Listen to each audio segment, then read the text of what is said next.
The sustainability and the carbon neutrality have gained high prominence in recent times, clearly because of the fact that unless we have a resilient ecosystem and a resilient environment, the life on this planet cannot sustain.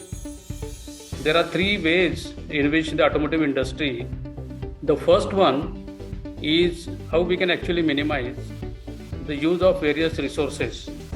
Secondly, there is a focus that needs to be there as far as the circularity is concerned and the circular economy. Therefore, there are three aspects. The one that is the recyclability, the second one reusability, and the third one which is the recoverability. And therefore, the choice of the material, one needs to really look at the end-to-end, including the end of line or the end of life, the vehicle process, in which whatever are the input materials and the toxicity which is associated with this input material actually gets addressed as a part of a circularity.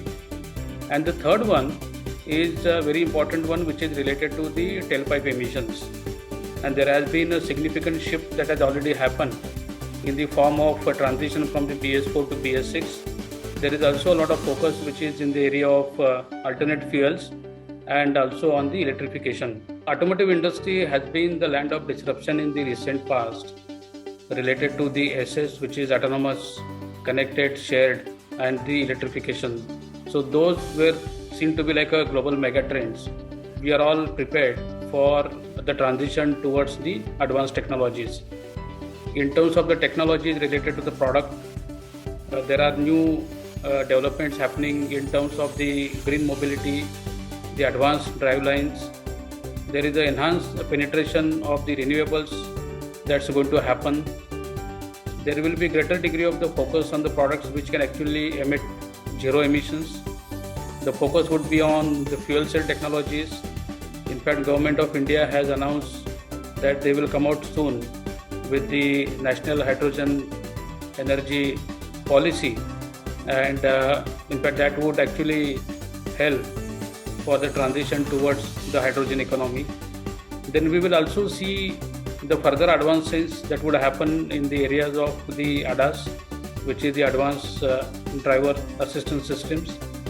We will also do the transition very soon from the 4G to the 5G, and the 5G will have the impact in terms of the vehicle infotainment system, the cellular V2X, and the NB-IoT.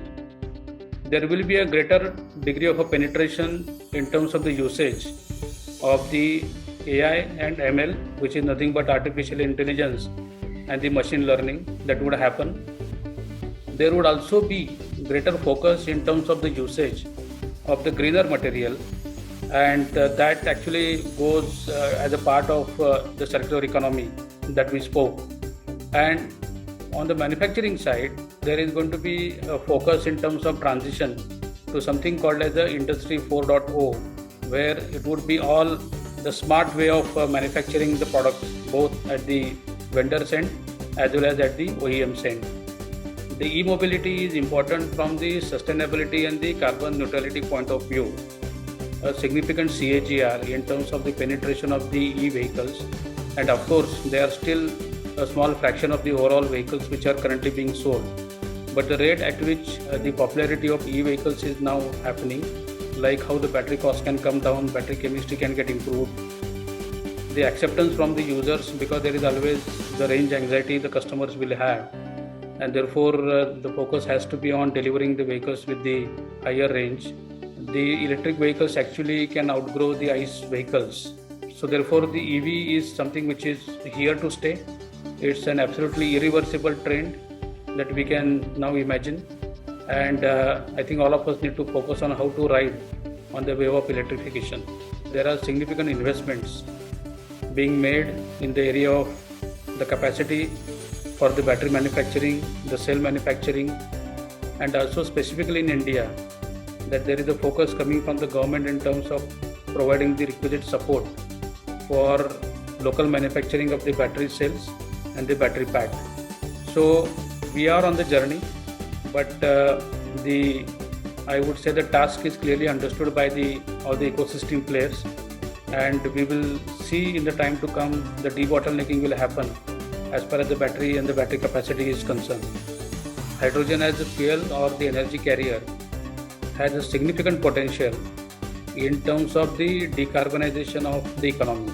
How to actually generate and produce the hydrogen in a very cost-effective manner through the innovations which are happening in the technologies related to the electrolyzers, the use of the renewables, and a country like India, we are very uniquely positioned because of the solar energy which is so abundantly available, generate something called as a green hydrogen. Priority segments within the transport sector which can get benefited by the hydrogen fuel cell technology. The trucks and the buses, which are the heavy duty vehicles, which are plying the interstate or the intercity route, long haul vehicles would be the ones where the deployment of the hydrogen fuel cell will start. And then depending on the cost economics and the business case, the other categories of the vehicles also will actually get discussed. The collaboration is going to be of significantly high importance in the current times for the reason that there are a lot of technological complexities and there is a convergence of many new, let's say, the technologies, and therefore collaboration is going to be an essential part of the product development with the universities, with the academic institutes, and they would basically be working on something the OEMs will not have the enough bandwidth to do the work by themselves, or the government labs like the CSIR lab. Then we also have the institutions like ARAI, which also have a significant capabilities. So that becomes another avenue for the collaboration and the partnerships. And not to forget about the startup, the whole ecosystem around the startups, because they are the ones who have a required degree of agility and the passion to come up with the development and the growth in terms of the newer areas of a technology, which otherwise the traditional OEMs would find it difficult to invest their time. Therefore, it is going to be absolutely imperative to go for a collaboration in whichever possible way that the OEMs can undertake. I must say that ARI is considered to be a close associated to automotive industry and has a good blend of resources and the competencies. ARI has successfully transitioned themselves into the core collaborative research as well as the problem solving for the OEMs and the vendor ecosystem partners. ARI has recently unveiled the digital knowledge sharing platform called Technovus for the benefit of the industry. So being so closely knit with the industry and with all the ecosystem partners, but I must also say that keeping pace with what's happening in the area of transition and where the frontiers of the technology are actually moving forward at much more rapid pace. There are few areas where I thought that ARI can actually play a good role going forward. The ARI can focus clearly on zero emission technologies.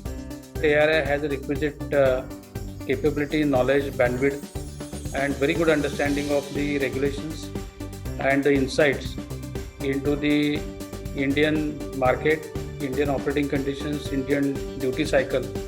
I think that's another area where the ARI can look at. I think the ARI also, by virtue of being here for now over 5 decades and with their understanding of the entire ecosystem here, I think they very well understand the importance of a frugal engineering. And the frugal engineering is something which is going to become of utmost importance when the cost of the technology is going up. And your continuous focus, which has already been there as far as the capability and the capacity is concerned, I think that is something which will now come handy, and therefore there needs to be a constant, I would say, the watchful eye on keeping the framework of the capability and the competency more relevant for the times to come. ARI can also assist the MSME startups and the tier 1, tier 2 suppliers for their journey into these new technological areas. CIT is a signature event. The entire automotive fraternity across the country and outside the country. I think it's a pivotal moment where the industry and everybody can actually look at that what's going to come next and how we should actually anchor and create a sort of a technological roadmap which is going to be beneficial to the industry, to the consumers, and to all the ecosystem partners.